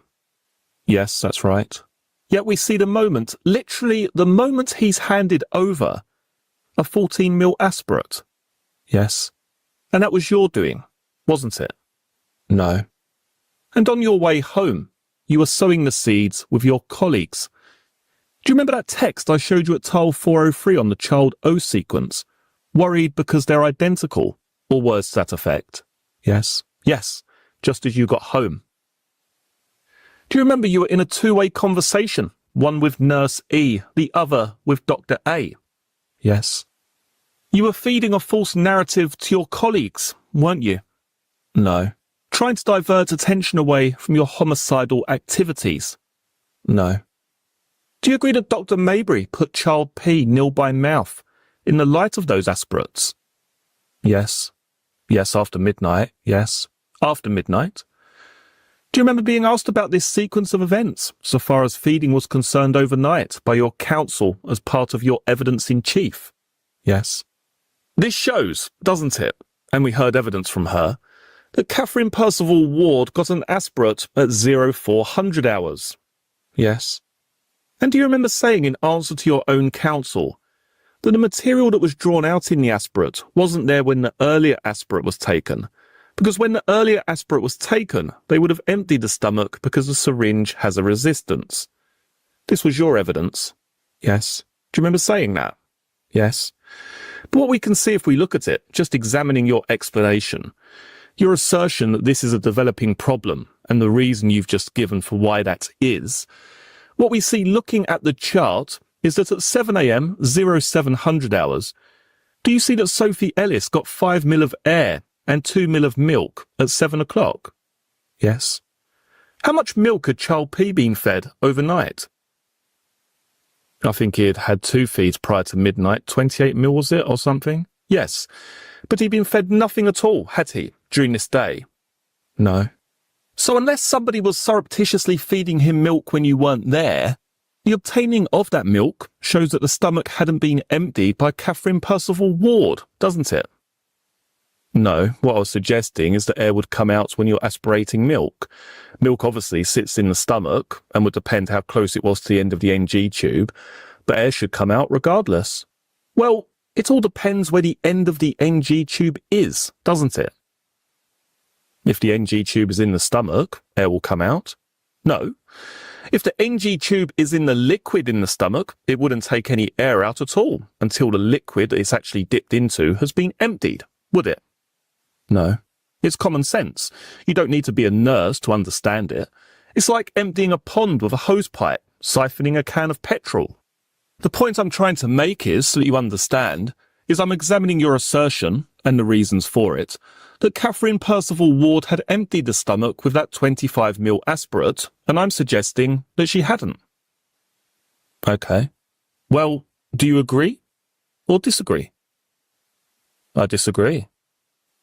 Do you agree that by the end of this shift on which Child P had problems, he was comfortable, settled, and seemed like a well baby? At 8 o'clock in the morning? Yes. I'm not sure. You're not sure? He had just been reviewed by the registrar. I'm not sure. Do you agree that whatever had been the problem when you handed over Child P, it had resolved itself by the time you got him back at 7:30 the following morning? No, because he's been placed nil by mouth. Yes, but he was a well baby by the time he was handed over to you, wasn't he? No, I disagree. A baby nil by mouth is not a well baby. Okay. Do you remember saying in evidence that Sophie Ellis was quite concerned about Child P in view of what had happened to Child O, and that he'd been reviewed several times overnight? Yes. Do you remember what you said to the police, though? No. Well, can we look at your police interviews, please? It's the Child P interviews. Can you see the second question on the page says, OK, but in terms of your view of his health on this day, on the 24th, when you first took over his care, was he stable? Was he well? And your answer, please? He appeared so, yes. I think it was just we were keeping an eye. He was nil by mouth at the time and keeping an eye on his abdomen. I have just made that suggestion to you that he was stable and he was well, and you said that he wasn't. Why did you say that he was in the interview? I didn't say he was stable. I said that he wasn't a well baby, being nil by mouth. Was he stable? Was he well? Yes, this is the time of the interview. Yes. He appeared so. Yes. Yes, I agree. This was fresh in my memory, more so than today. Are you trying to make the position of Child P appear to be worse now, to explain what happened whilst you were looking after him on June 24th? No. Let's go to the sequence of events at tile 258, please. There we see the population distribution, don't we? Yes. I just want, if we can, to go back to the previous tile, which is 257. What I'd like you to do is look at the staff who were on, the registered nurses, and tell us from whom the shift leader would have been selected. The shift leader for this shift had been selected by the shift leader of the night shift previous to this.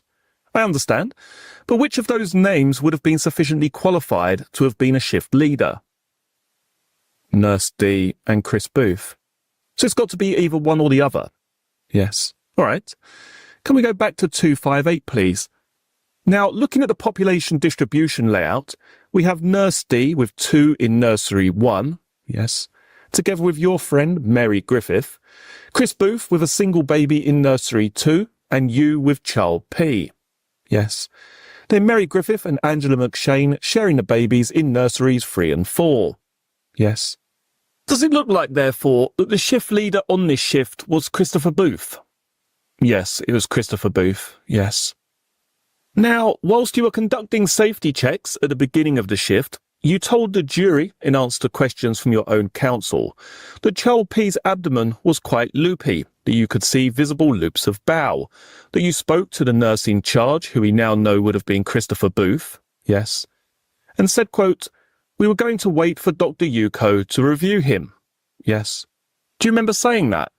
Dr. Yuko did that and was still in the nursery when Child P had an apnea and you were there at the time. Yes.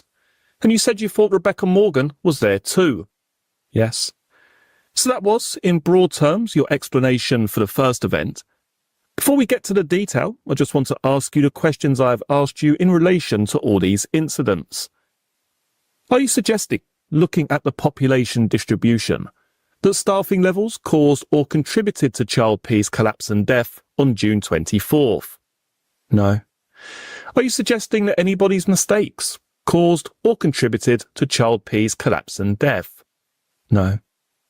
Is there anything you can point to about the circumstances of child P's care that, in your view, caused or contributed to his collapse or death? I think from the evidence there's potentially some issues with the chest drain, but I can't say what effect that had on child P, if any. Do you accept that when you took over child P, the NGT, the nasogastric tube, was on free drainage? I can't say from my memory. That would be standard practice. Yes. Well, let's look at the document. I was just wondering if you could remember. It's 249, please. This is Sophie Ellis' note. So it's about 50 minutes before you came into work, isn't it? Yes. Abdomen has been soft and non-distended. 25 ml of air aspirated by senior nursing practitioner Kate Ward, which is what we saw on the form. Is that right? Yes. Then NGT placed on free drainage. Yes. And that would have remained a position, all things being equal, wouldn't it? Yes. Do you accept the evidence of Dr. B and Dr. Maybury that they discussed child P at the handover this morning and there were no concerns about him? Yes, that's their discussion, yes. Why was it then that you created a false nursing note, which I will show you at tile 263? NG tube on free drainage, do you see that at the bottom? Yes. Trace amount in tube, abdomen full, loops visible. Yes. This is not the picture in a note of Sophie Ellis at 6:39, is it? No. No. Abdomen full, loops visible. This is a carbon copy, isn't it, of Sophie Ellis' note from the previous day for child O? No. Let's go back to child O's sequence, if we can, tile 105. Abdo looks full, slightly loopy, abdo soft. What you wrote the next day for his brother, abdomen full, loops visible, soft to touch. Yes, that's what I saw. It wasn't what Sophie Ellis had seen 50 minutes earlier. No. No. This was a danger sign, wasn't it, if it was true? Yes. So what did you do about it? I informed the nurse in charge and the ward round was about to begin, so we waited for the ward round. So you waited an hour and a half for a doctor to attend? Yes. You are lying, aren't you? No. If you go to the interview, please. So the first page of the child P interviews, it's bundle 2. Here you were being asked questions about this, weren't you? Can you see? Yes. The second question. Right, and what was the time between you making these observations about his full abdomen and loops and the ward round and the further observations? You say, I think the abdomen being full was from when I took over care at 8 o'clock. Yes. So this would have been apparent to Sophie Ellis as well, wouldn't it? Yes. And yet, no note made by her? No. If this was true, you would have escalated it urgently and immediately, wouldn't you? I did. I spoke to the shift leader. Do you remember what you were telling your friend, Dr. A, at this time? No. Well, I will remind you. Tile 264. So this is following on from a message that Dr. A had sent you just before 8 o'clock saying that he'd overslept, all right? Yes. Do you remember? Yes. You responded, eek, not like you to be late. Have you made it in? Yes, I think they know, but they want to talk to Dr. B today. That's a reference to the triplets' parents, isn't it? Yes, I think so. Yes. I've got babies R and P. That wasn't actually true, was it? No. Well, I don't know. Well, we've just seen the population distribution, haven't we? Yes. We saw that child R was being looked after by Christopher Booth. Yes, the shift leader. Why were you telling that falsehood to your friend Dr. A? I can't answer that. I'd have to see if perhaps I was doing anything with child R in the charts at that time. I don't know. Child P has stopped feeding as large asps. Yes. I've got my student again, but might see if she can work with someone else as I don't feel I'm in the frame of mind to support her properly and got loads of paperwork to finish off. Then this at 266, please. Not far away, should be in just before the handover. Large asps. I wonder if they've all been exposed to a bug that benzylpenicillin and gentamicin didn't account for. Are you okay? See you later. Then you, so this is now 8:19, tile 267. 20 minutes after you've spotted these loopy bowels in a child whose brother had died the previous day. Yes. What do you say? Maybe. I'll be watching them both like a hawk. I'm okay, just don't want to be here really. Hoping I may get the new admissions. Guess what? Wanted me to go to MRI as Mary looking after baby but has metal so can't go. I've escaped though. Phew. Did your Hawkeye miss the loopy bowels? No. Why didn't you tell Dr. A, who was about to arrive? No, Dr. A was not present on the unit on this day. Well, he was on his way into the hospital, wasn't he? Yes, the children's ward, yes. What should I do, Dr. A? I've got a child here who's exhibiting exactly the same symptoms as his brother did yesterday. No, I disagree. I raised it with the shift leader and Dr. Yuko was about to start the ward round at that time. The reason you didn't raise it is because your note is a fabrication, isn't it? No, Dr. Yuko saw loops as well. 267 we've just looked at. Do you remember telling him you wanted the new admissions? Hoping, yes. 267. Don't want to be here really, hoping I may get the new admissions. What does that mean?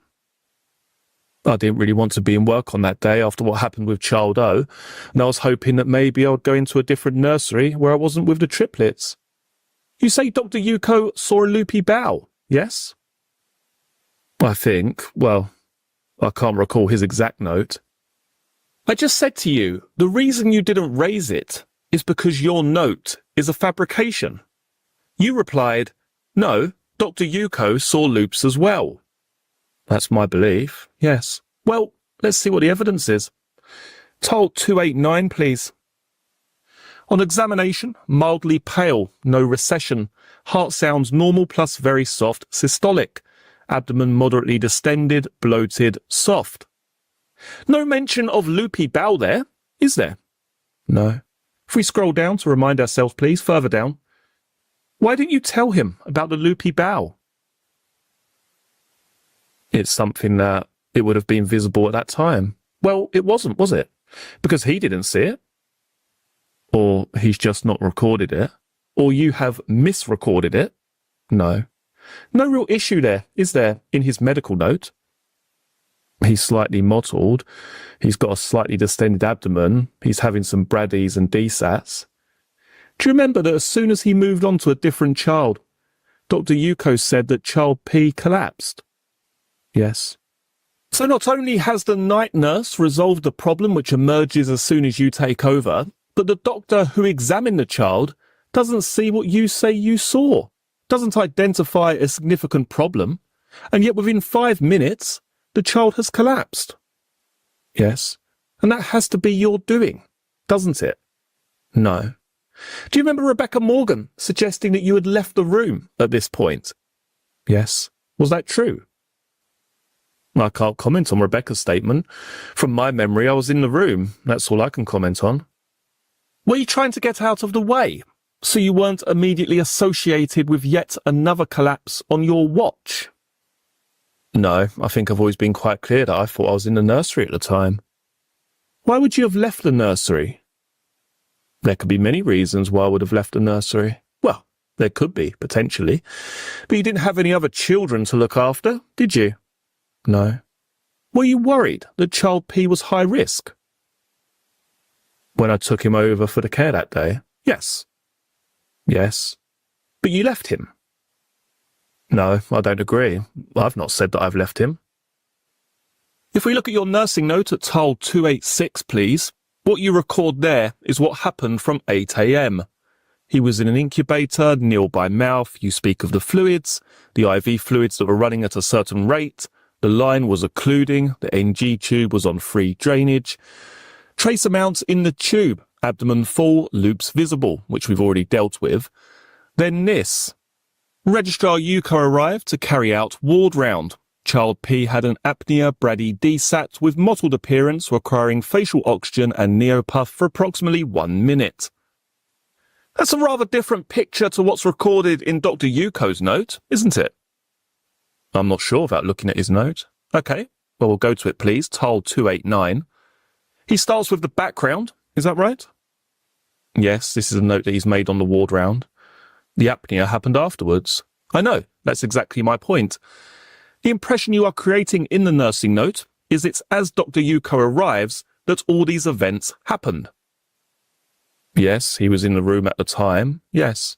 No, but you have missed out in your narrative the fact that there was a perfectly normal ward round, and it was only after the doctor had moved on that the child collapsed. I don't see what the difference is. He was in the room. Very well. Just going back to your note, please.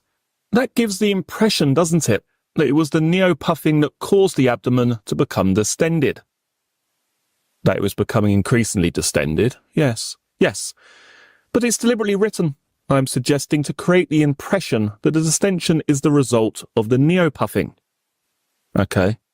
Do you agree? Yes. It's becoming more distended, yes.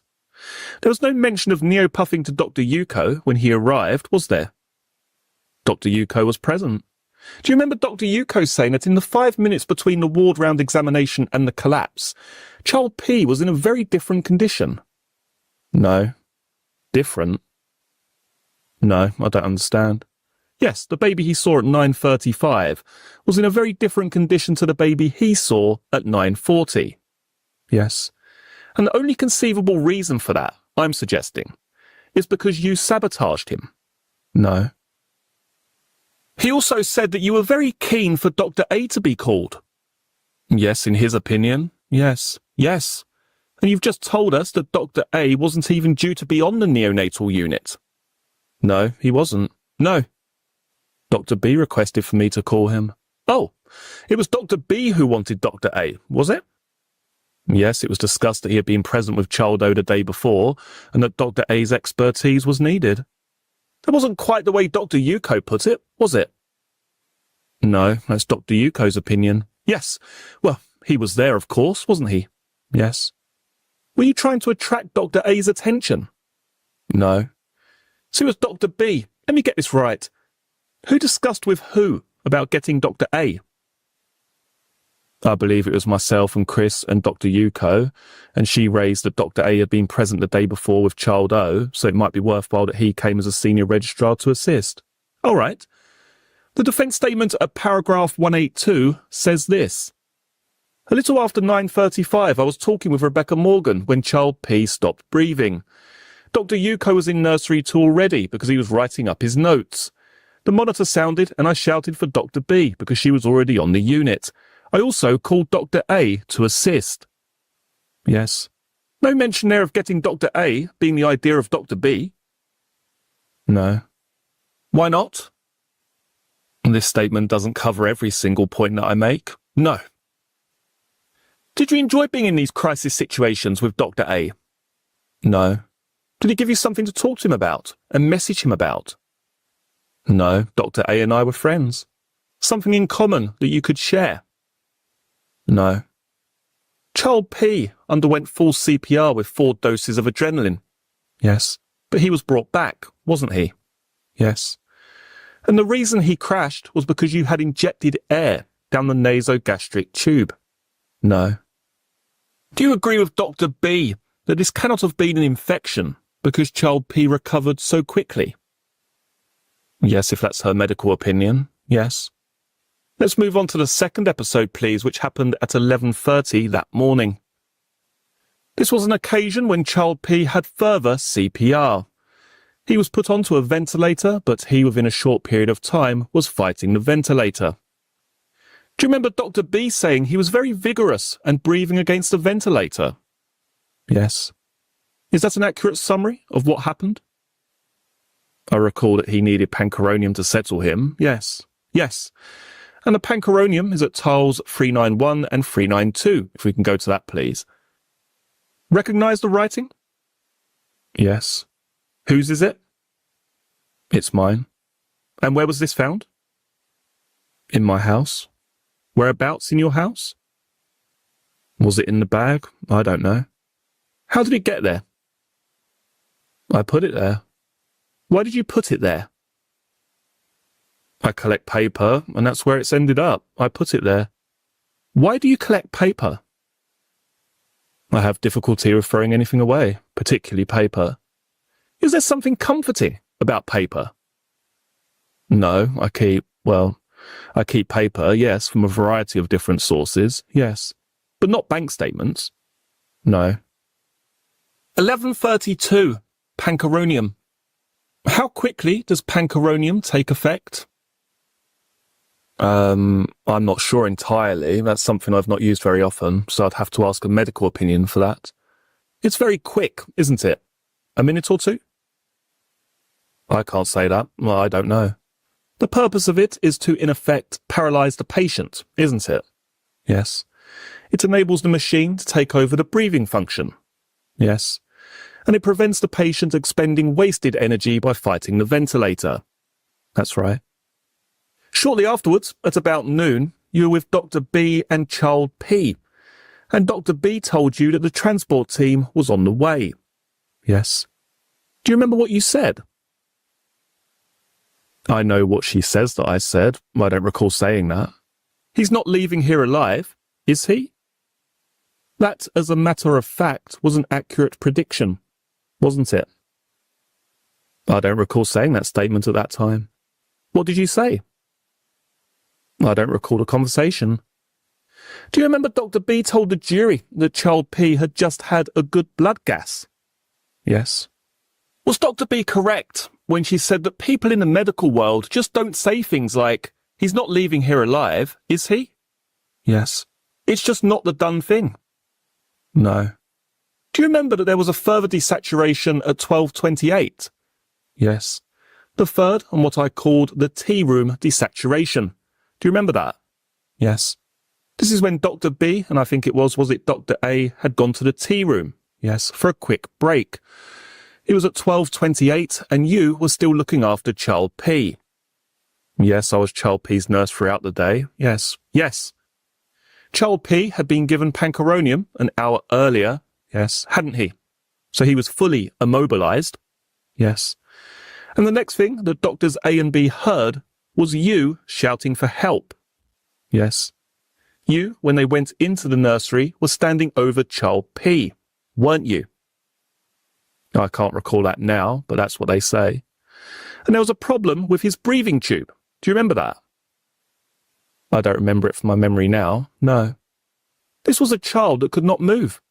So he could not have dislodged his own tube, could he? No. This was a tube that had gone in at 9:50. Yes. So about 2.5 hours earlier. Yes. The problem, in inverted commas, with the tube happened just after the doctors had left the room, didn't it? Yes. Just after you had said, he's not getting out of here alive. I don't agree that I said that. Whether or not you said that. Is this yet another bit of bad luck that it happened just after everybody else left? Yes. And from this moment on, events have demonstrated that Child P was in a terminal decline. Would you agree? Yes. The damage had been done, whatever it was. Do you accept Dr. Breary eliminated a heart issue? Yes.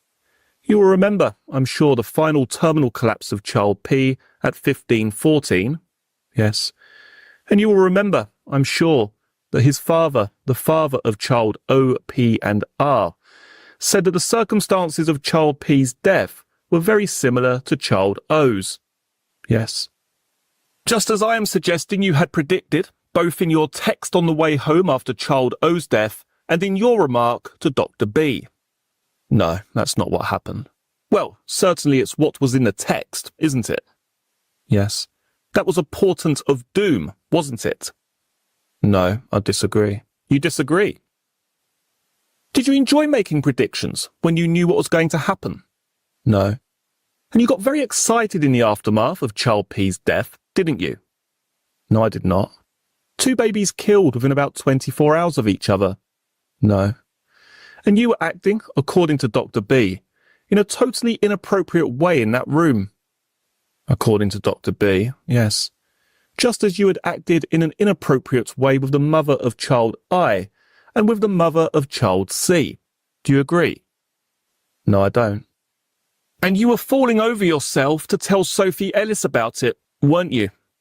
No, I told Sophie as respect for her coming in on that shift. Out of respect.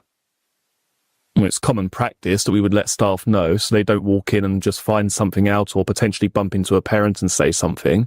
Usually we would tell a member of staff. Oh, right. So she was about to come into work, was she? Well, I can't remember if she was coming into work or if she was off. I can't remember. I think you remember exactly where she was, don't you? No. Well, let's remind you. Tile 628. Yes, so I was giving her an update in reference to what she's asked me. And she was at the races. Yes. Why didn't you just leave her alone? She's asking me. Oh, yes. Did you enjoy the drama? No. Tile 654, please. This is to Sophie Ellis later on. Yes. Just blew tummy up. Where have we heard that before? With other babies? Yes. But which one in particular? Child O? Yes. In his sequence at tile 334. Virtually the same message. Yes. You'd killed them both, hadn't you? No. Your portent of doom had fulfilled itself, hadn't it? No. At your hand? No. Do you remember that Child P also had a liver injury? Albeit it wasn't as bad as Child O's. Yes. You caused that, didn't you? No. And you injected him with air down the NGT? No, I didn't. Moving on. Okay. So that concludes both the evidence in chief and also the cross-examination concerning the case of Child P.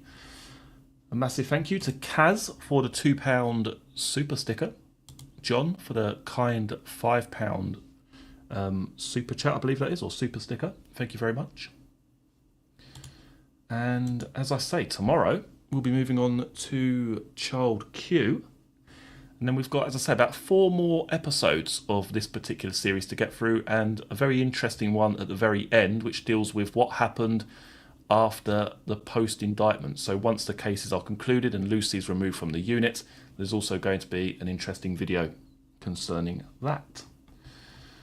Right, okay, so we've been going for 1 hour and 58 minutes. We'll stay for another couple of minutes. And again, thank you so much to Lenny Russell and also Terence Stamper for their moderation duties this evening, as well as A Beautifully Fractured. Thank you very much for your kind support. As always, let's just make sure I haven't missed anyone here. And welcome to you. Yeah, I think Lenny's gone off for his night shift now, the poor sod. He has to come here, do a bit of moderating for a couple of hours, then go to work. Oh, dear. Oh, yeah, there he is. He's off to work, yeah. Okay, and as I say, tomorrow's will be basically the same time, 7:30 tomorrow evening. And again, thank you so much to Vicky Maguire, to Jill Pendleton, Ms. Strangeway, Jane, Alora Mack, Kaz, and John for your support this evening. It's been greatly appreciated, as always. Thank you, Susie M. Just peachy. I knew you would slide in at some point. Just peachy. Unbelievable. Oh my God! I had to slip that in there, didn't I? Just at the end. Just for the fans. Oh dear. Right, okay. And thank you, Amanda. Thanks for being here this evening. Chris Fleet, welcome to you, and thanks for joining us. And yes, so finally, tomorrow will be Child Q, and that will take place at 7:30 as per usual. I shall now leave you with the outro track, and I'll see you all again tomorrow. Thanks again for being here this evening. It's been a great live stream, and I'll see you all tomorrow at the same time. Take care, everybody. Have a great rest of your evening, and I'll see you tomorrow. Take care.